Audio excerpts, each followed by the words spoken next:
যে জামাতের টিকিট কাটলে জান্নাতের টিকিট কাটা হবে। ধর্মকে ব্যবহার করে রাজনৈতিক ফায়দা নিয়ে নেওয়া, এটা কখনোই আপনার ইসলাম এই কথা বলে না। একটা রাজনৈতিক দল সমানে চিৎকার করছে পিআর দিতে হবে, পিআর দিতে হবে, পিআর না হলে নির্বাচন হবে না।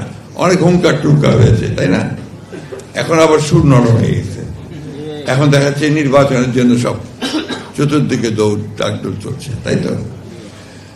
এই জিনিসগুলো ঠিক না। মানুষকে যেটা বলবেন সেটা সঠিকভাবে যাওয়া উচিত, কিন্তু মানুষকে বোকা বানিয়ে ভুল পথে পরিচালিত করা আমার মনে হয় না। আপনারা সবাই আলেমুলেমারা আছেন, এটা ইসলাম আমাদেরকে কোথাও বলেছে, এটা আমার বুঝ জানা নাই।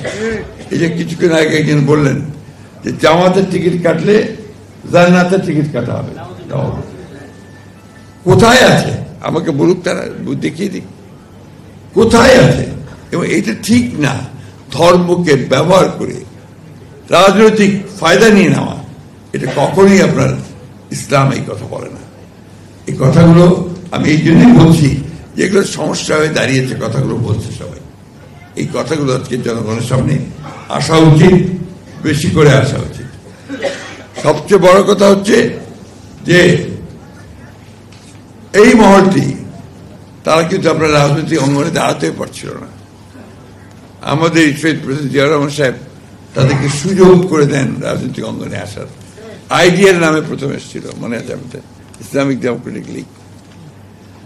তারপরে তারা কাজ করেছেন, আমাদের সঙ্গেও কাজ করেছেন, আমরাও তাদেরকে নিয়ে কাজ করেছি।